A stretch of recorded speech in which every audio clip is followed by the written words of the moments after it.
Hello, everybody. Welcome to Pharmaceutical Soccer. I am so happy to be with you here on this lovely day, a two-match weekday that has turned into 6 points. You cannot ask for anything better, especially in away time. So I'm guessing it's going to be all good, all positive vibes here on the show because when it comes to Nashville soccer, life is gravy here at the current moment. Of course, I'm here with Valère Shabilla and Clay Trainum. Uh, what's up? What's up, everybody? Well, right as Steven said, life is gravy, I got a nice cutout on my end, so that seems about perfect for Steven's life being gravy. But as a fat guy, I would say life's biscuits and gravy. But everything's good on my end. I'm glad to be able to make it this week after thinking I wouldn't make it this week. I went to Virginia for the weekend. I'm just going right into weekend update.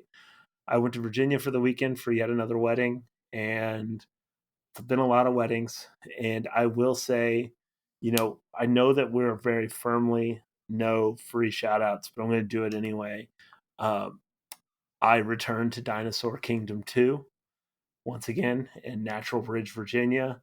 And if they would like to sponsor the show, I feel like they should. I feel like among podcasts, we have talked about Dinosaur Kingdom 2 between me and Tim Sullivan, RIP, on this show He ain't dead. more than any He's podcast alive, probably by the ever way. has. And my wife got to go for the first time. And for those that are unfamiliar, it commemorates when the Union Army fought the dinosaurs during the Civil War. And it's what your history books don't teach you. And it's a good waste of about 25 minutes. I don't know how to emphasize this point enough, but it's not nice. But it is a good waste of time. And Steven, you should go if you ever drive back this way. Sure, why not? It was really good to see you, by the way. It was really good to get that visit from you specifically. I will explain why I didn't go see Steven later on the show, but I promise it was for a good reason. Valère, how was your weekend? What day is this? I don't know, man. There's soccer every day. There's something going on. It's busy. It's nice. It's good. I don't think I did anything this weekend. I'm rewatching Community. Great show. Just great show. Um, I'm not looking forward to that fourth season, but we'll see. I'll watch it anyway, probably. And you know what? It's just a good show, and that's the highlight for me this weekend. I think I just don't think I did much other than watch soccer and watch Community and walk at an incline. There you go. Those are my three accomplishments for the weekend. So, Valère, since you're rewatching Community, a very important question for you. ¿Dónde está la biblioteca? La biblioteca. I don't remember the rest of it, but go off. Mi amo T-Bone, La Araña Discoteca. My inclination of anytime I want to disagree with somebody is just to look at them and say, I lived in New York. And it's just I just don't know, like people don't get that reference because it's like so like Britta says it all the time, but that's really it. And I've never lived in New York, but that's just what I think about when I think about Community. I'm in season 2 now, if anybody was wondering. So I went through season 1 pretty fast throughout the weekend and last week. I know whenever I rewatch Community, I normally just go up to the fourth season, then I just stop and then rewatch it again. So have I rewatched Community about 10 times? Yes, I have, but just up to See, season. I can't do that with shows. I just cannot, like, I cannot not see the full thing. Like my brain just stops work. Like I have to finish it. I've been rewatching Archer. Oh, also a good one. It's I haven't gotten also been a watch. long time, and that first season is a little rough. Some of that show has not aged as well as other parts.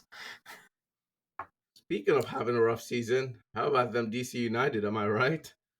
Oh, which, by the way, yes, absolutely. It was fun to actually have a match day that I could get to go to. Still, shout out again. I think one of the best tailgates I have ever been to is the DC United tailgate. It's absolutely fantastic. They really do take care of their people. So shout out to Screaming Eagles. Met a lot of cool people. I It is interesting to go to away games just because it is weird how it's differentiated, where normally you wouldn't see anybody like any away fans in the stands, but most of them would be in the supporter section. Nowadays, there's nobody in the away supporters section, but there's a lot more away fans in the stadium than there ever was. It's really funny to see just the way that like just the fandom of this club continues to develop, even when it comes to just specific neutral fans that are Nashville fans just going to the matches now. Plus that walk up the To be steps fair, is DC's away supporter section is quite the climb. oh I god. mean, it's some real Miley Cyrus type type of climb going on over I there. we had a new supporter that's never been to DC before, and a friend of the pod, Paige, is like, you know what? I'm going to take the long way around, and I'm like, nope, I got to do it for the new guy that has not done the walk up the stairs, and it was just as hell as I thought it was going to be. So it was a lot of fun. Obviously, a good trip, especially getting the 3 points. Weekend was good outside of that as well. I mean, how have we ever I've never been this happy as a Nashville SC fan. I don't think ever. It like how I don't know how to put the vibes into words right now. I mean, it's been the only thing that's really comparable to me. I mean, obviously the Leagues Cup final was a whole thing, but that was such a brief moment in time when you think about it because Nashville wasn't playing well and didn't play well to open the Leagues Cup and then went on a run, which is great. The only thing that's really comparable is 2021. I mean, 2021 they lost 4 total games and they were undefeated at home, and so you're like so it just felt like no matter what happened, you were coming out of every match day feeling pretty good. They drew a lot, you know, they drew an awful lot, but you rarely went home sad. And so that's the only thing I can think about. Now the difference here is that Nashville has gone out a lot of times and put up a bunch of goals. And I think the similar to 2021, a lot of people didn't think that Nashville was going to be particularly good this year, and so that only adds further to the enjoyment. Like 2021, people were like, all right, yeah, sophomore slump, Nashville's going to come down to earth a little bit. Then they were pretty good still. And now a lot of people are like, I mean, one particular MLS prognosticator picked them to win the Wooden Spoon, which everyone has made fun of them for. But like, this is a Nashville team that a week from now could be sitting at the top of the Supporters Shield standings, 20 plus games into the season, if results fall in the right way. And so you can't always. There's Matt Doyle often talks about this every year about whether you'd rather win MLS Cup or the Supporters Shield, and his argument is that you'd rather win Supporters Shield, not particularly because it means like you're the best team over the course of the season, but because it means over 34 games, you had the most enjoyment over the course of your season because you were winning all the time. And whether Nashville wins the Supporter Shield or not, or however it rolls out, that's where it feels good because you go into every match thinking you have a shot at winning because you often do. Just like FIFA, Matt Doyle is a supporter shield truther, as we know from the FIFA Club World Cup qualification system. That said, yeah, I think that the only difference here with Nashville SC is it's not just getting results; it's doing it in style. And I think bar the DC game away and the DC game at home, it's been fun games overall. I think some maybe more than others. Some had more excitement than Nashville SC even wanted to have. We're gonna talk about the New England game here in a little bit, but being able to just go out there and not only get a result, but do it in style, do it in Nashville SC style, which now is the PJ Callahan style effectively. I think that does add enjoyment, and we've talked about this before. When Gary Smith was getting results, nobody really cared that they were defensive or they didn't. I mean, maybe nobody cared is a strong statement, but folks definitely didn't care a whole lot that it wasn't the most beautiful soccer. But playing nice and beautiful soccer does enhance that, and And I think BJ Callahan being able to balance that and give young players a chance and get results in his first full season is just something that really adds to this whole environment, I guess, of Nashville SC and the Nashville SC fan base. Well, and I think it's interesting just because we're so early into this. I do think BJ Callahan's style and the way this team is ever evolving. Like, let's be honest, this New England and DC match were not normal, Nashville matches in comparison to the rest of the season. This was tough. Like, this was tough fighting victories that not everything might have been going your way that day, but they were able to eke out a specific, victory, which is not, we're used to losing these. We're used to losing these tough matches, but these are like, I thought BJ was going to be the team that was tactical finesse, like making sure that everything is set up the right way, not just straight tough and bullying teams into victories. I think I think that you're going to see a lot more cagey games like this going forward. I don't think that anybody's looking past anyone on the schedule, but I think that Nashville is a different problem for opposing teams than they were 2 months ago. Because now people understand that if they don't treat Nashville with the appropriate level of preparation, tactics, respect, whatever it may be, they could get embarrassed. And I think that we're starting to see that. And I think when Nashville goes on the road, there are going to be a lot of games now that are going to look like the DC game, like the New England game for stretches, because they're going to be teams that are going to be a lot more cautious with Nashville, and they're going to force Nashville to find ways to win that maybe Nashville doesn't want to win. And that's the next evolution, right, of what this team can do. Because like when Nashville went and beat, like this week they played Philly, right? When Nashville went and played Philly at the start of the season, it was one of the big results of it probably still is one of the big results of the year. Nashville going to Philly and getting a win when no one expected them to. And that was a surprise. If Nashville beats Philly this weekend, it won't be a surprise. Right. Like it is, Nashville's now established, and they're going to be played like they're going to be played against like they're one of the best teams in the league because right now they are. Yeah, I would absolutely agree with that. Speaking of the best teams in their league specifically, Club World Cup is currently going on, and I think we just kind of talk about that now at the current moment instead of going into segment three with it, just because there is a lot of I don't know, there's a lot of fun going on currently in the tournament. Valaire, you wanted to do a check in for the Club World Cup. Yeah, I think it's just about quarterfinals are almost set. There's one more matchup that is going to happen as of day of recording, which we're recording on Tuesday. Yeah, I've been pretty impressed with the on pitch stuff that's going on with it. I think there's a lot of excitement, and obviously we talked about the fans last episode. I think Steven, maybe 2 episodes ago, we talked about the fans who came to Nashville and how cool it was to see that sort of diverse fan base and expand our maybe cultural footprint of who comes to Georges Park and who all plays at Georges Park.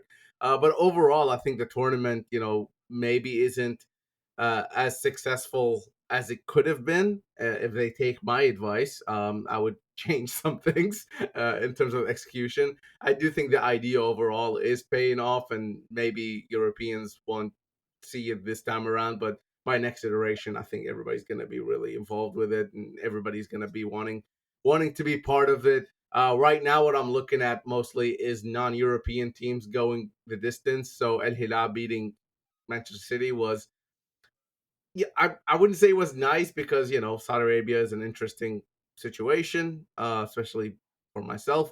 That said, it was nice to see Manchester City lose to a team not from Europe. I think that's really cool to see.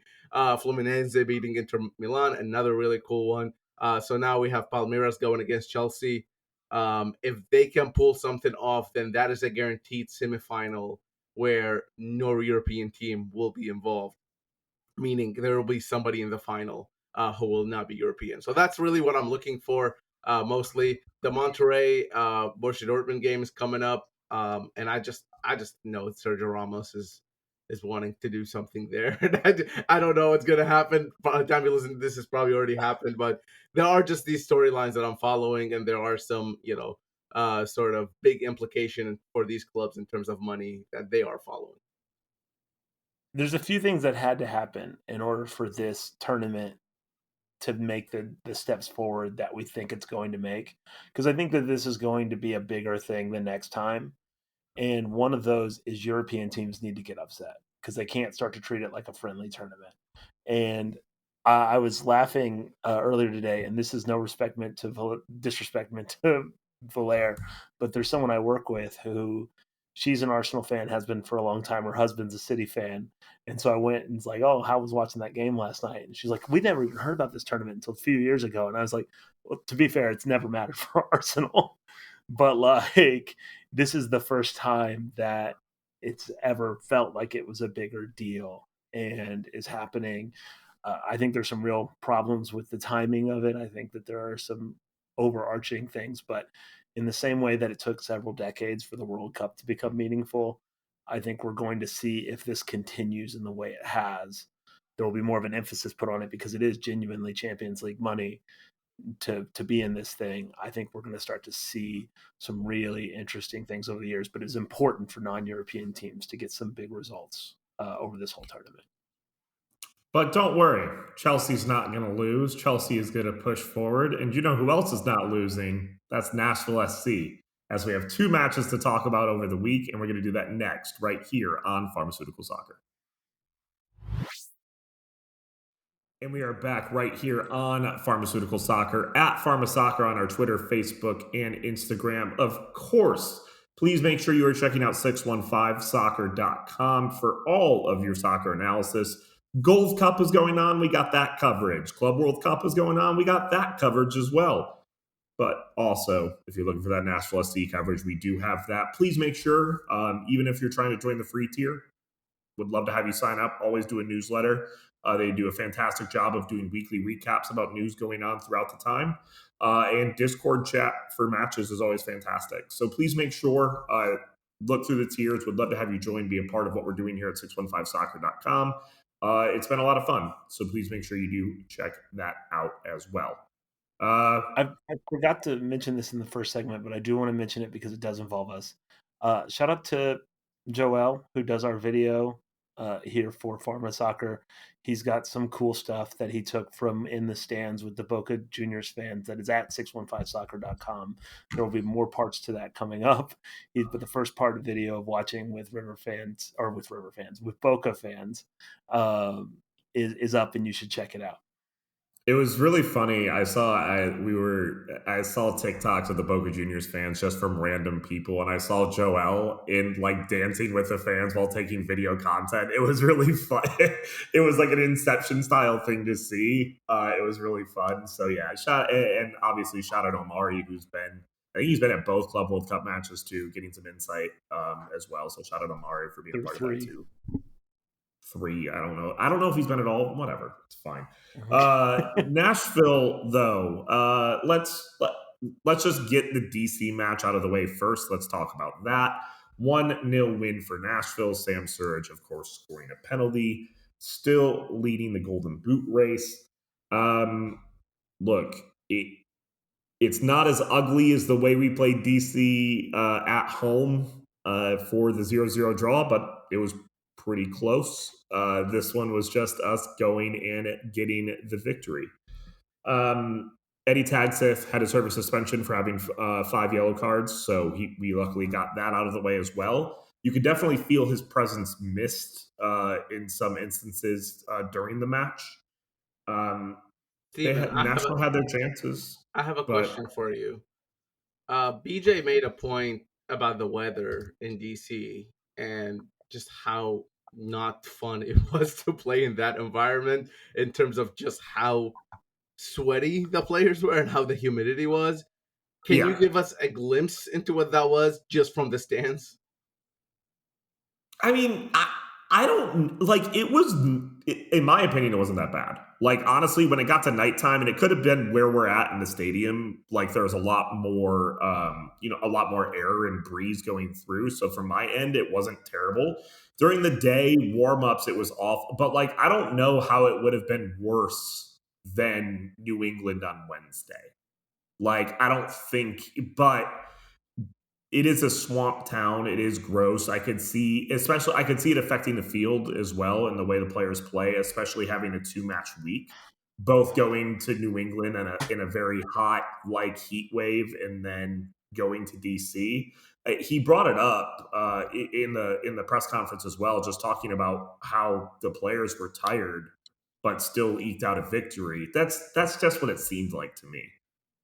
I will say Steven is always talking about the swamp in DC, and it's getting a little old. But the I I would say that I was at a wedding in Northern Virginia at the same time that this was going on. It was probably as hot, if not hotter, than my wedding, Okay, which yeah, you that's guys were that's both it. That's all at. you gotta say. That's all Yeah, you gotta that's say. Yeah. I literally what remember your I gotta say. wedding. So I 2 games in a week playing in that, I can understand. Yeah, Yeah, I just saw the way the players kind of reacted. I think there was a cooling break, or maybe it was the halftime break or something, and I just saw the players' shirts just being watered, like just absolutely just full on sweat, and I was like, wow. And then if you look at the face Sam Surge makes when he's taking that penalty, I mean, that penalty what came in the 30th minute or something. It looked like he had played like 7 hours. I mean, he was done. He was like, we don't have this in England. Like I can see it in his head, him saying that. But look, I mean, regardless, like Steven said, Nashville got the result. There are some nitpicky things I think that we can take from this game. Um, some things that maybe didn't go Nashville's way, but I think, looking when you look at these things, you look at them in a maybe a month long thing, or maybe even a few games, and these last three away games coming out with 9 points from Chicago, New England, and DC. None of those teams are world beaters. We know that, but going out there with the breaks, with the weather, with everything, and getting those 9 points just will do wonders for this team's confidence and with this team's on the table, of course. I think just to kind of maybe highlight one more positive before going into some negatives. Um, I thought Brugman had a really good game in DC. Um, Especially the second half. I was a little dubious in the first half. I wasn't sure. I don't think he kind of fit into what Nashville were trying to do. And I just think when we watch Brugman, need to accept that he's not Taxeth or Yazbek, and while he plays in the same position, he plays a little bit differently. And the way he handles the ball is different. And look, you're gonna need players who play different. You need plan A, B, C, D to kind of continue on this supporter shield push, which is, let's call it what it is. That's what Nashville's doing at the moment. And having players who can play the same position just in a different way, kind of like Muyl and Schaffelberg. Technically, they both play similar positions or same position, but they're completely different player. It's kind of the same thing with Brugman coming in for Yazbek or Taxeth, where I think he kind of brings in his own game to that position. I think Brugman this year, because I mean, I think it's unlikely that he's more than just a rental for a year. Is a clear example of like someone that they're hoping can be a force multiplier. Like if you get a good game out of him, it'll probably be in a good moment that you need to get a good game out of him. He's not somebody that you're going to depend on, week to week, which I think we all kind of thought Nashville would be looking for that type of player there. But with the way they've played and with the other way the other midfielders have played, he's now kind of a luxury player in that, like, when you play him, he can do something that no one else can do. When you don't play him, it doesn't necessarily affect Nashville in a negative way. And I think if you sort of take that approach into thinking of him more as like, this is a nice like wild card to be able to put out there instead of this is someone that is absolutely necessary for Nashville to be successful, and you understand that he's probably kind of a rental for 1 year, I think it makes a lot more sense with the way that he's used, because there will be a game, and I said this a few weeks ago, there will be a game that Brugman's going to come in and look like the best player on the field. Like, it's going to happen. Pretty much every MLS player has a game like that, but Brugman has a game like that in an MLS Cup final. So, like, he's a guy who can do that at a very high level, and who knows when that'll happen. Hopefully it'll be in a game that Nashville really needs it. But that's kind of been my thinking on Brugman. It's certainly the last month or so. I do think it's along the same lines, going in sort of a different direction, to get to the maybe the less positive thing. I do wonder if we're going to see some consistency from some of the wingers at a certain point, because it certainly seems like you see a guy get in a couple week form of his life and then kind of fade away. And then someone, unfortunately for Nashville, someone else steps into that role and kind of has the same thing. So the upside of that is that there's a lot of options. The downside of that, there's maybe not the type of consistency that you'd like to see. So Perez, maybe doesn't have his best game.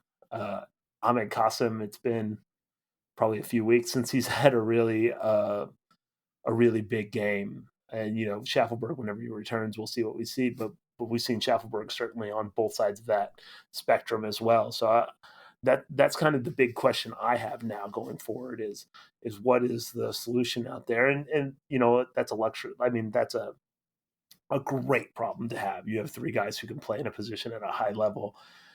You just have to find which one is playing at the highest level at any given moment.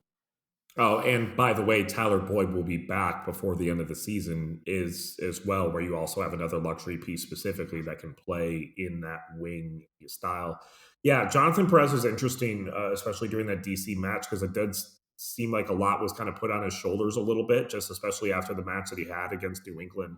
And it definitely was a tale of two matches, in my opinion, when it comes to his performance against the Revs and his performance against DC. Um, it's still, again, like you said, it didn't necessarily it just affected more the chance creation, I believe, in my opinion, for the DC match, which, I mean, if you're able to go up 1-0 and still play a defensive, it's just still a defensive match, I think that's really good to be able to have. I mean, if we're going to talk about it from just a pessimistic standpoint, I mean, DC United started Dom Baji as their starting striker. Like, there wasn't necessarily a ton of attacking options and attacks that, Nashville really did have to worry about. But even in the heat, the sweat and everything, and even Christian Benteke coming on, this is why I feel like we haven't seen – this is the most Gary Smith performance that we've seen from Nashville since BJ Callahan has been manager, which is not a bad – it's not a bad thing to have. It's just an evolution of this team. The more Gary Smith was the 0-0 at home against DC, in my opinion, because that hit Nashville some still had notes. A lot of the ball at the end. Yeah, that hit some notes that people will probably trigger some thoughts for folks. I think. Question. Yeah, go ahead, please. I just wanted to ask Steven how ready to come out of his shoes was he when Hani took the shot in like the 93rd minute that hit the crossbar from I pulled up to watch the last couple of minutes at a wedding, and when I saw it, I 100% thought it was going in. I mean, there was a couple of those. There was a couple of those. I mean, obviously the Randall Leal joke was in play as soon as he took that shot, of course. But there's been a couple of those where, I was ready to go bananas. I was absolutely ready to go bananas. And just on the wingers, I mean, on Tyler Boyd coming back, and obviously we have to mention Alan Carlton. Sorry, yes, Andrew Carlton. Andrew Carlton's been to DC for different reasons. Different Carltons in DC, Valer. All right, I get it. Everybody wants to be funny right now. Let's get back to as the person who made the joke earlier in Discord. Yeah, you can't make it that now? was a week ago, bro. We move on. Andy Carlton. 3 days ago. Andy Carlton. Alan Carlton? What's his name? Alan. Oh my god. Okay, sorry. Alan Carlton. I apologize. My apologies. Alan Allen, Carlton another person that was probably there in DC. came in and made a debut. And that's another name. There's a couple other Huntsville players who maybe can play that spot. And it's cool to see that even with a congested position group like we've been talking about the wingers, PJ Callan is still able to give some debut to these guys. I think that's really what you're going to need, because if Nashville SC go and continue to be going into this trajectory, it's not going to be just MLS. It's not going to be just US Open Cup. There's probably going to be Champions Cup. There might be Leagues Cup. There are all these competitions coming up next year, and having these players get in and have their debut or come back from injuries and play, even though it might seem like there aren't enough minutes from them, but with them going on international break or injured, or again all these competitions, there will be enough minutes to go around for everybody. And eventually you want this to bring out the best out of everyone involved, because everybody was fighting for that starting spot. Yeah, and ultimately, like, we're going to talk about New England in a second, but like Applewhite had started a game last week. In order to start, you got to play a little bit first. And so, what I will say about Carlton that is exciting is, at 615, both Jeff and Ronan have been pretty high on Carlton and his performances before coming up with NSC. So it's somebody who has a bit of excitement and hype around him. I'll tell you this, one of my former athletes from whenever I was in a different life uh, sent me a message. He works on the club side on the developmental side for Atlanta United, and he was very excited about Carlton getting minutes in MLS. And I told him, I said, hey, some of the guys from our side are pretty high on him on the developmental side, and he was like, I am too. I think he's great. And so he is somebody that people have some high hopes on, and so making sure that he's getting some minutes, not just minutes on the road in a winning game and playing well in those limited minutes. I mean, that is exactly what you need for confidence for going forward. For when you go back down to Huntsville and play a game, you've shown that you can play at this level, and maybe the next time you get called up, you play a lot longer and maybe get even more bites at the apple to move yourself into that full senior squad. Yeah, and I think it was absolutely wild that it was in the 76th minute when we're up by 1 goal as well. It's not like, oh, let's just do it when we're up 3-0. It's no, this is an important time that we need somebody to play extremely well. Let's trust in our young guy to be able to pull this off. And I thought he did, phenomenal for the position that he was put in. So shout out to him. Let's move into the Revs match. So a lot more entertaining match for sure. Nashville, of course, getting the 3-2 win in New England. Sam Surridge scoring a hat trick. I think that's extremely unfortunate for Dan Lovitz. But Sam Surridge getting a hat trick is always good to see. We talked about Chris Applewhite starting that match. He started the match. We'll just put it. He's still a young defender. Yeah, I don't know the best way to put about it. It's tough because he is such a young defender. Yeah, I think for Applewhite, these are sort of the learning lessons that he's gonna learn, that he's gonna have to experience, and that's what he goes to Huntsville for, and that's where he gets to play in Nashville for.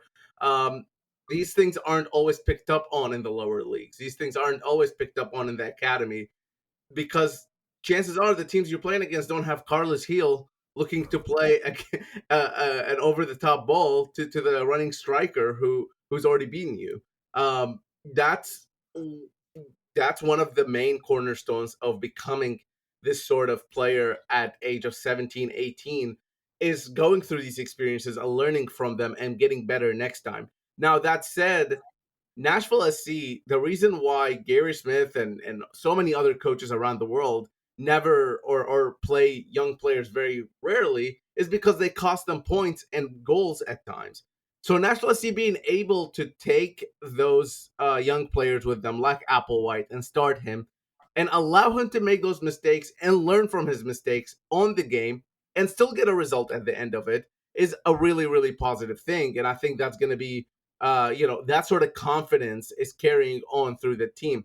And for Applewhite, I will say it's really easy for me to say. Other than the 2 goals, he was really good. But I thought he was pretty good. He had a couple really good tackles, and I thought it wasn't a thing where he was just getting beaten, attack after attack. He had a couple of good moments, but clearly he's still not at this level yet. Who knows? Next year, 2 years from now, he probably will be. I will say this: it was a good opponent to be against. By the way, the level of vindication for me, like poo-pooing New England defensively, and then watching them get talked up defensively on the broadcast, only to give up 6 goals in 2 games last week. I was like, I told you. But I Especially do with think Taylor Twellman being the one to boost up them specifically, yes, they've also given up helped out. they've given up 3 goals in 5 of the last 9 games. But anyway, like I do think like that was a good opponent to play against because you were going to get opportunities. And honestly, like Nashville probably should have scored more than 3. I mean, they were really trucking along, and it was like if you were to watch that game, like and not see the goals, like if you were to watch everything but the goals, you would think it was a game that Nashville won convincingly, not a game that they came back from twice because Nashville was on the front foot for huge chunks of it.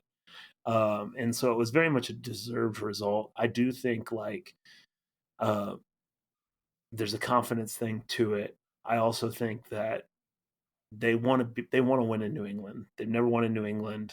I think that you could really tell that push that they were pretty upset about the goals they were giving up.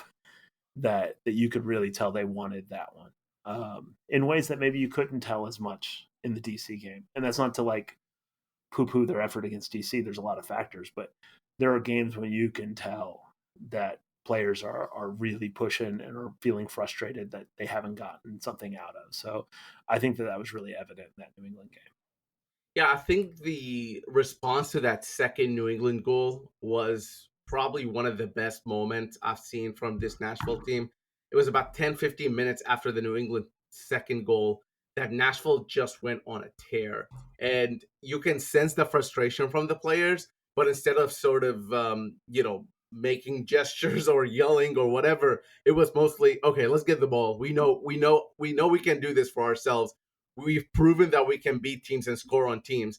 Let's do it here against New England. And that's sort of, channeling the frustration in the right way. I think that's sort of the next evolution of this team. But then also finding new ways to win, coming from behind or going to DC and scoring once and then just kind of letting the game flow or closing the game out. These are all different ways to win that Nashville SC has done literally just in the last month or so, and they're adding these attributes to their winning team.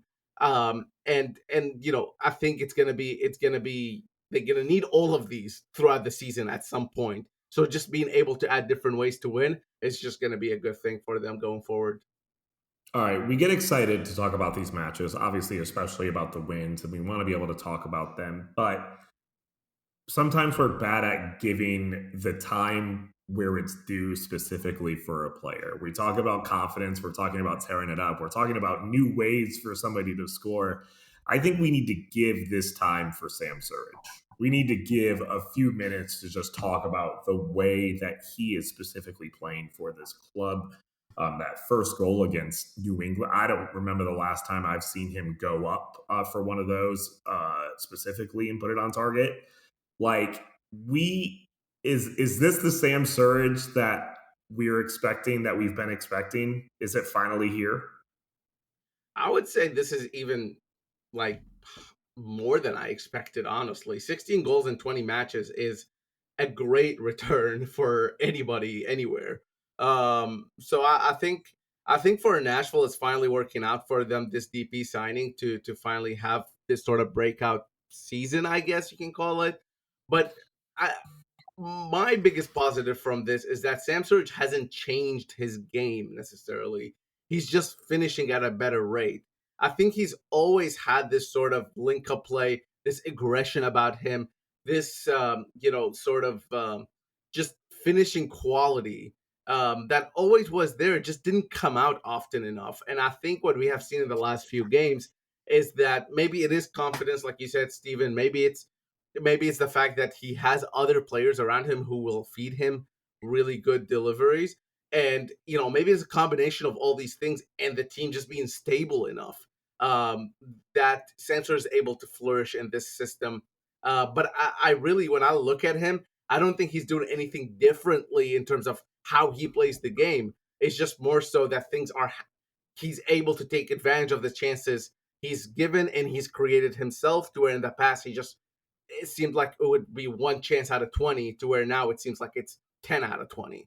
And that's really what's been the biggest difference. I think another big difference is also he gets to take a lot of penalties. So Nashville has won penalties at a pretty crazy rate this year, and honestly, it's even more crazy that Nashville's doing so well considering how many penalties they've missed. But like Serge is taking a lot of penalties, and that is helping him. He's a confidence player. He's always been a confidence player. There were stories, with his agent saying like if he gets on a run, he'll be on a run for a while. But if he loses a little bit of confidence, that can sometimes affect the way he plays. One of the things that stands out the most to me in watching him play versus years past is like when he came in, I think he was pretty deferential, understandably. He's coming into a team that has the reigning league MVP in it. And Hani was very much playing as the guy in the team. And so it's understandable that I think that Surge in some moments was maybe more deferential to things as they were. He was a new guy coming in mid-season into a team.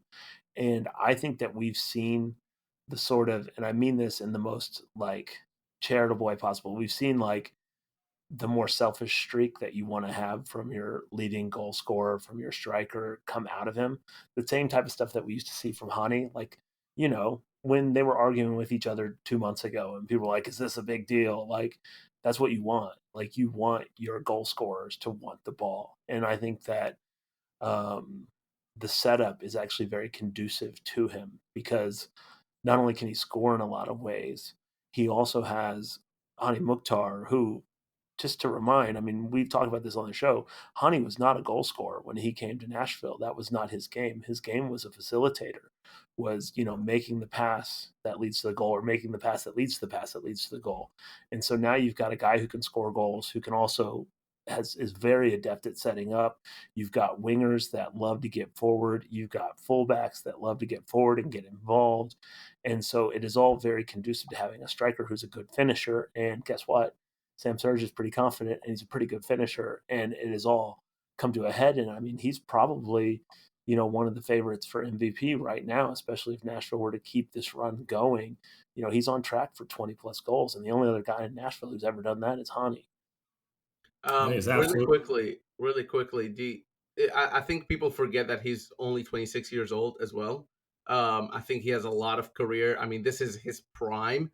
Let's keep that in mind. And I think there's a lot of career ahead of him. But for both of you, really quickly, give me an exact amount of goals Sam Surge will score in MLS by the end of the season. So league only goals, right? Yes, 24. Steven? 16. Well, he will score 16 because he's already scored. Yeah, so Right. Steven's technically right. Yeah, but by the end of the season is my question. Yeah, now that we're talking about him in a positive light, all that confidence is going to go downhill, and he's not going to score a single So goal. you the rest think of he the scored season. 16 in 20 games, and then for the following 14 games, he will score 0 goals? 17. He'll score 1 goal in 14 games coming up. I think he's going to cool off because I think teams will play a little bit different. I think Nashville's going to get a lot more cagey performances from opponents, but I think 24 is a good number, and I think it'd be an incredible number when it's all said and done. There haven't been very many people scoring buckets of goals like Serge currently is in the No last few cooling years in off for MLS. me. No cooling off. There's no cooling off. He's going to score 10 goals in the next 14 games, meaning he will have 26 goals and win the Golden Boot by the end of it. Let's go. I'm putting it I in. think he wins a Golden Boot as well. I think he wins a Golden Boot. He definitely makes the All-Star team, right? If he wins the Golden. Oh wait, no, never mind.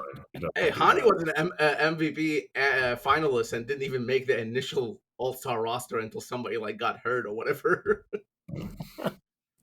All right. Well, we have some other soccer to talk about. We have Gold Cup, local soccer roundup, and we got to do that next right here on Pharmaceutical Soccer. And we are back right here on Pharmaceutical Soccer at Pharma Soccer on our Twitter, Facebook, and Instagram. Also, make sure you check us out at 615soccer.com. You can also check out our merch. We have a bunch of merch at pharmasoccer.com. Some cool shirts, cool stuff. Please make sure you do check that out. One of the things that we love to do as well on the show is read your 5-star reviews out. So if you would like to comment and make a review, either on Spotify or Apple, we are paying attention to those. So please make sure you do check this out. We actually do have one that came in. So Valer, if you could go read that review that did come through. I did post it on our Slack if you want to check that out. But Valer, this one is for you to read, please. All right. So this is a Hold review. on, before you do that, it is from NSC Clap Clap Clap. NSC clap clap clap. Thank you, first of all, for putting a 5-star review. Here's what NSC clap clap clap has said. I love this podcast. What's up, my homies? Valeric Shabilla coming at you with some awesome sauce knowledge, drop information, and analysis. Look, everyone knows I am an Arsenal fan. No one can tell me different. And like all Arsenal fans, I am a massive fan of Arsenal legends: Thierry Henry, David Luiz, Nicolas Pepe. Hell of a list, buddy. But the best player for Arsenal to ever put on the kit doesn't get talked about enough. And that's my guy, my favorite player of all time. Oh, God. Robin Van Persie. Spent his time at Arsenal doing things to go on and do even greater things with the Red Devils. That's what everyone aspires to do. Literal Arsenal legend, and I won't hear anything else about it. Esperance forever. Okay. Thanks, NSC. Clap, clap, clap. Yeah, Valer, I've heard you talk a lot of crap about. I didn't realize he was your favorite Arsenal player ever. That's kind of crazy. Can those we you love the most on this hurt you the podcast, most, or is that too much work? Because I just want to say that I fucking hate Robin Van Persie.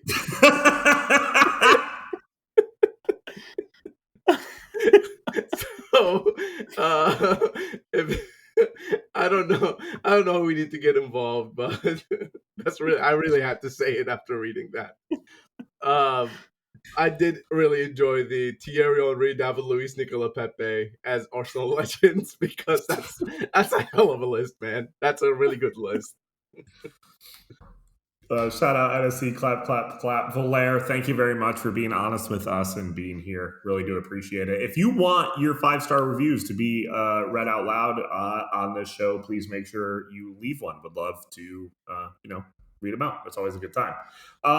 Look, we need to talk about some other soccer that has happened throughout and prepare us for Nashville's probably biggest game of the season. Let's talk about the Gold Cup, though, to start off. U.S., of course, in the semis after winning in penalties against Costa Rica. They are playing Guatemala, who knocked out Canada. Do we want to talk about our boy wanting to get back home as soon as possible, Jacob Schaffelberg getting 2 yellows in that match against Guatemala, which is actually, it sucks because he was playing extremely well against Guatemala. But he did end up getting 2 yellows and getting a red card. Yeah, he didn't even argue. It was a stupid second yellow. Yeah, he knew it. Everybody knew it. I think it's unfortunate for him to be one of the reasons, and notice I said one of the reasons Canada exits this tournament, because their penalties were not great. They also went to penalty shootouts against Guatemala, I should say. And yeah, it was just one of those things where it was, yeah. Go ahead, Clint. I would say, and they were probably lucky to get the penalties, honestly. Yeah. Because the last 25 minutes of that game was Guatemala walking them down. And I am a little bit, so I've been talking about Guatemala out being on one of their best runs in a long time. I actually watched this game with folks from Canada and Guatemala at a bar in Richmond. And this was the first time Guatemala's made the semis since 1996. They're in the last round of World Cup qualifying. They're a team that is probably in the collective form of a generation for them. And so I do think, like, while Canada, like, absolutely a better team, certainly on paper than Guatemala, I do think it's important when teams that are not USA and Mexico have great performances, it should be highlighted. And I think that watching the Guatemala game with folks from Guatemala, people who are Guatemala fans, was a really fun thing. And I will say this: we're watching the game. There's a great photo. I put it out on Twitter and on my Instagram. The power went out from a storm in DC as the decisive penalty is getting kicked. And so you have a shot of us, right, not knowing who won the game, and then we're telling the guy in the Guatemala jersey that he won, and he doesn't believe us. So he refuses to look at us and celebrate until he actually sees them celebrating the win. The USA game, I will also, just real quick. So the USA game happens afterwards. They're playing Costa Rica. I was like, surely you want Costa Rica to win this game because that's an easier team to beat than the US. And he said, absolutely not. Costa Rica thinks they're better than us. I don't want them to get around for the end of the round with us. I want them to go out before us. And as a fan, I get it, even if it makes it harder to win in the next round. I just appreciated it very much. Yeah, I mean, speaking of those teams, Honduras also ended up in the semifinal. They're playing Mexico. Big result there for them against Panama. Um, I think when you look at the semifinal, it's leading towards USA Mexico final, which is the most predictable final in all sports history. But I think it's important for the US to win this tournament. We've talked about it. I don't want to keep going about it, but we'll check in once the finals is happening. But for Honduras and Guatemala, big results. Yeah. There's also some big results in local soccer as well, which means Clay gets to do his local soccer roundup. So, Clay, why don't you give us the roundup for local soccer? Okay, so the amateur teams are kind of wrapping up their seasons now as we are on the verge of college teams beginning their preseason camps. As talked about before, we're only really focusing on the high level amateur teams that are in national leagues. There are lots of amateur teams that play in Nashville throughout the year. First off, I'm just going to start with the USL teams. So the TSC women. Their last game, which was against the Chattanooga Red Wolves, was rained out. They do miss the USL W League playoffs, which is a bit of a downer. They've in the past made a little run and they've been pretty good. This has not been their best season. The TSC men play in USL League Two. They have a big game actually coming up tonight. They have 3 games left in their season. They are trying to make their playoff run. They will play. This is Tuesday. They're recording on Tuesday. They will play tonight, and they will play 2 more games next week to see what they can do. And then, last but not least, the team that's been around longer than everybody, the Nashville Rhythm, is going to play Chattanooga FC, which is of course Steven's favorite team, on the women's side in the WPSL for the Southeastern Conference Championship. That will be on Thursday. The Rhythm have made some great playoff runs over the years. So, hoping for a little bit of success for our folks from Nashville Rhythm. They've kind of had a bit of an up and down season, but shout out to them, and shout out to 615 Soccer's Ronan Briscoe, who does all of the commentating for them during the games. So check back on Thursday to the Rhythm socials and see how they did. They are playing down in Chattanooga for the conference title. Thank you, Clay, for that. Very much appreciate it. Nashville, of course, has probably the biggest match of the season coming up at home against the Philadelphia Union. Look, they are the top 2 teams in the East right now, at the current moment. I think Since he's in between. I think objectively you can look at them and say current form they are the top 2 teams in the if not in MLS right now. I think it was crazy to see Matthew Doyle's power rankings and he has Nashville as number 2 and Philadelphia as number 3 in those power rankings, which is crazy to see. Never thought Nashville would be that high, but nonetheless, it's an important match for Nashville to show who they actually are as a squad. Valaire, what are you expecting from this?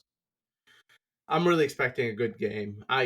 I think I've talked it up so much that I'm a little scared now. Like I went on a show yesterday and I was just like, guys, like this game is gonna be good. Everybody should come out to it. And then like also just amongst friends and people, soccer people around, I've just been like, this game's gonna be it. And now I'm a little scared. I feel like I've talked up to so much, but at the same time, you look at two teams that Philly were on a 13 game unbeaten streak until they lost to Columbus just this past weekend.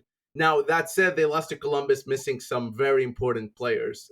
Quinn Sullivan wasn't there. Ty Baribo is still coming back to match fitness after being stuck in somewhere in the world. And I think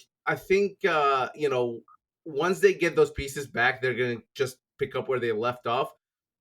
Interesting that Bradley Cornell, first year with Philadelphia Union, he's been able to kind of get this out of his team with them selling their star player in Daniel Gazdag. So this is kind of an unprecedented territory for them.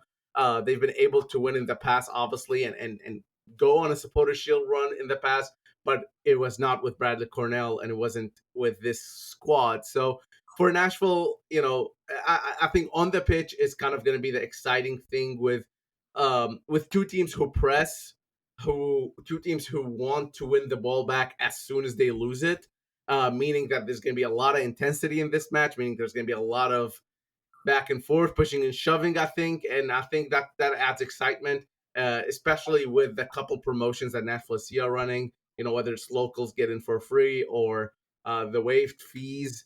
I think those things are going to affect this because if it's going to bring people who aren't as familiar with soccer or who aren't familiar with soccer at all into the stadium and they see that product is exciting, that product is intense, and if it ends up in a Nashville win, then those are all check marks to turn those people into season ticket holders eventually. So I don't know if it's going to be a sold out crowd, but since there hasn't been a home game in a while, this is like the perfect game to kind of come back to the stadium for. I'm I think expecting this will be fireworks. there. There will be There'll be fireworks both on the field and in the air. That was the I do think, joke. It's not as yeah. funny when you explain it. Thanks, Clay. Well, sometimes I have to explain it for other people with you, Steven. Um, the what I will say is I think this is probably going to be the first genuine sellout of the season for Nashville. I've heard a lot of talk from people outside of our soccer, bubble talking about going to this game specifically. It's the time of year when things start to tick up a little bit because there aren't other sports going on other than the Sounds locally. So there's been a lot of talk around this game's how much it means. As far as what's going on the field, what I think will be interesting is if Nashville can come out and really go for it in the early goings. I think that I think that they'll be able to kind of dictate the way the game plays. Like Philly has been very successful in getting results. One thing Philly hasn't been doing is getting massive wins. It's been 1-0. It's been 2-1. It's been eking out results here and there, seeing out a scoreless draw, things like that. They've scored 5 goals in the last 5 matches. I do think that if Nashville gets out there and gets something on the board early, it could turn into a very, very good day for Nashville SC and potentially get the double over a team that many people think is the best team in the league right now, if not the best, one of the two best teams in the league. And so I do wonder if they can get something early, if Nashville can really start to announce themselves. And to be fair, in these games that we've built up that said this is a chance for Nashville to lay a marker, those have been the best Nashville performances of the season all year. Anytime we've come on here and said this is a chance to lay a marker, that has been the best Nashville performance up to that point. And I think that this is just the next one on the list. So I'm really excited about it. So give your prediction and plugs. Let's go. You can follow me at Clay Lassol on Instagram and Twitter. You can throw this prediction in my face if I get it dead wrong, which is every possibility. I think it's going to be a 3-1 win for Nashville. Like I said, their best performances have been these types of games this year. I think they come out and score an early goal, probably a penalty, the way things are going, and it gets a little bit dicey, and they seal it at the end with a Hani Mukhtar goal, just like against what was it, Austin a few years ago, where the last 5 minutes of the game was just a party. Yeah, I think Where does the third goal come from, really quick? That was 2 goals. Jason Palacios. Nice. I think one of the things that I'm looking here at is both these teams are missing important players for international duty or other reasons. And one of these teams has been able to deal with it and still thrive, and the other team couldn't get a shot on target the entire match against Columbus. And, maybe Ty Bariba will be back. We don't know for a fact. But if he's back, then I think that does boost up their Phillies' chances a little bit. I'm gonna predict a 2-1 narrow win for Nashville SC as well. I think it's gonna be it's not gonna be domination from Nashville SC. I think it's gonna be back and forth, and I'm predicting at least one red card for one of them. I don't know who. And the goals are gonna come from Sam Surridge because why not? And I think it's gonna be um, Alex Muyl with the other goal because why not? And for me, you can follow me at Valer Shabila on all socials. But just go to 615soccer.com. You'll get everything you need there. And yeah, we'd love to have you subscribe if you haven't.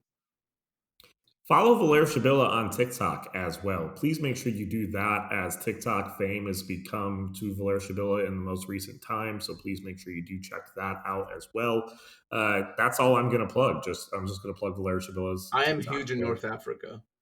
It's true. Go follow him.